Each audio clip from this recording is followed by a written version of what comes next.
అమ్మా ఈ సంవత్సరం మీకు వైఎస్ఆర్ చేయూత అందిందమ్మా?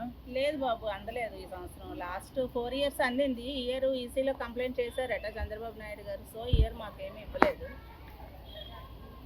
మరి మీరు ఏమనుకుంటున్నారు? మరి ఏమనుకుంటున్నాము, ఎలక్షన్ వస్తుంది కదా, ఓటుతోనే ఆయన బుద్ధి చెప్పాలని మేము అనుకుంటున్నాము.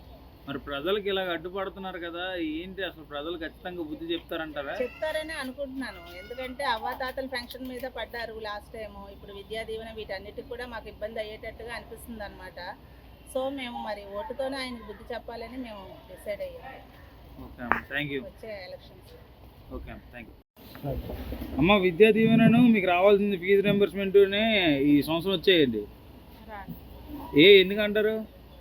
చంద్రబాబు నాయుడు అడ్డేస్తుంది కాబట్టి రావట్లేదు. మరి దాని మీద మీ ఆలోచన? చంద్రబాబు నాయుడే అడ్డేస్తుంది. ఆడేప్పుడు అడ్డడానికి ఆడు కొడుకు మంట కొట్టడానికే చేస్తాడు అది చంద్రబాబు నాయుడు. వాళ్ళ అమ్మ కొడితే నా వాళ్ళ అమ్మ కొడితే వాళ్ళ ఇంట్లో నుంచి ఇచ్చేస్తాడు. ఆడేప్పుడు జగన్ ఇస్తాడు మాకు. జగనే మమ్మల్ని చూస్తాడు బాగా, మా పిల్లలు లేని మమ్మల్ని లేని. ఈ చంద్రబాబు నాయుడు ఎప్పుడు అడ్డుకున్నాడు ఈ పథకాలేనను. చంద్రబాబు నాయుడికి మరి ఓటు వేయక్కర్లేదు, జగన్కి వేయవాలి, జగనే గెలాలి. జగనానికి 13వ తారీఖున ఓటేసి ముఖ్యమంత్రిని జగన్ అన్ననే చేయవాలి, చంద్రబాబు నాయుడు ఓడించాలి. మొన్నటిదాకా ముసలి అడ్డుకున్నాడు పెన్షన్, ఇప్పుడు మా కొడుకు పడ్డాక అడ్డుకుంటాడా? అడుగుడు జగన్ముట్టిగా జగన్ముట్టికి గెలాలి మాకు. ఈ చంద్రబాబు నాయుడుకి అప్పుడు చెప్తాం మేమేని అడ్డుకున్నాడంటే అప్పుడు ఓట్లు చెప్తాము.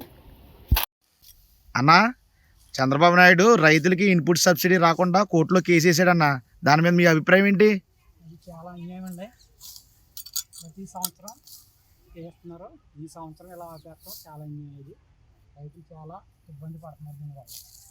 ఈ తక్షణమే ప్రభుత్వం చర్యలు తీసుకుని దీన్ని రిలీజ్ చేయాలని కోరుకుంటున్నాను. అలాగే తెలంగాణలో కూడా ఎన్నికల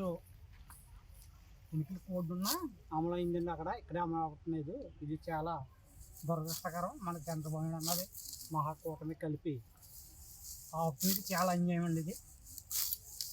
జగన్ గారు చాలా మంచి పని చేశారు. ప్రతి సంవత్సరం వేసేవారు దీని వల్ల ఆపేత వల్ల ఇబ్బంది, రైతు చాలా ఇబ్బంది పడుతున్నారు. సంవత్సరాలుగా వైఎస్ఆర్ కాంగ్రెస్ పార్టీ జగన్మోహన్ రెడ్డి గారు విద్యార్థులకు విద్యా దీవెన వసతి దీవెన ఇస్తున్నారు. కానీ ఈరోజు ప్రతిపక్షాలు మాట్లాడుతున్నాయి డబ్బులు లేక ప్రభుత్వంతో ఇవ్వట్లేదు అని.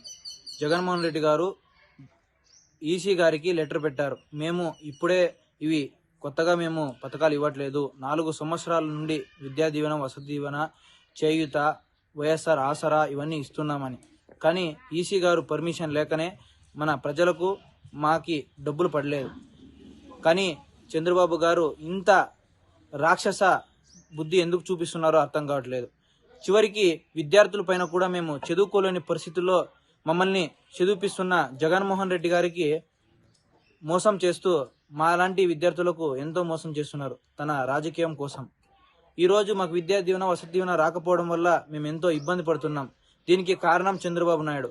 కాబట్టి ఈసారి యువత అంతా చంద్రబాబు గారు ఇలాంటి బుద్ధులు ఉన్నాయని చూసిన తర్వాత మేము కంపల్సరీ ఈ రాబోయే ఎన్నికల్లో మే 13వ తేదీన వైఎస్ఆర్ కాంగ్రెస్ పార్టీ పైన మద్దతు ఉండి యువత విద్యార్థులందరూ కలిసికట్టుగా జగన్మోహన్ రెడ్డి గారిని రెండోసారి ముఖ్యమంత్రి గారిని చేసుకుంటాం. ఎందుకంటే ఇలాంటి రాక్షస బుద్ధిని చూపిస్తూ ప్రజల సంక్షేమం మేలు అవసరం లేదు, అతనికి అధికారం మాత్రమే కావాలి. కాబట్టి అలాంటి మా చంద్రబాబు వద్దు.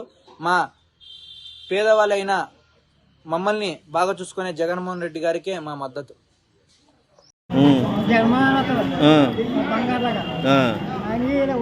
ఇంటికి వచ్చింది బాగుందా మీకు? పెన్షన్ ఇంటికి వస్తుంది కదా, మరి మళ్ళీ ఇంటికి తెచ్చిస్తా 4,000 అంటున్నాడు. చంద్రబాబు నాయుడు వస్తే 4,000 ఇస్తాను ఇవ్వడు కదా.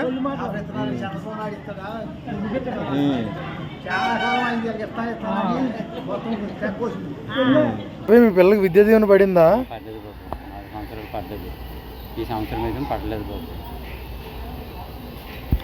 చంద్రబాబు నాయుడు వల్ల ఈసీకి కంప్లైంట్ పెట్టి ఆపిస్తున్నాడు బాబు. ఈ సంవత్సరం మానటి పేదల బతుకులు చెడగొట్టడానికి తయారైపోయి రాక్షసులాగా చంద్రబాబు నాయుడు 13వ తారీఖు నాడు ఓటేసి చంద్రబాబు నాయుడుకి బుద్ధి చెప్తాం బాబు. మా జగనన్న ముఖ్యమంత్రి చేసుకొని మా పథకాలను సాధించుకుంటాం. జగనన్నకి గెలిపించుకొని చంద్రబాబు నాయుడుకి బుద్ధి చెప్తాం.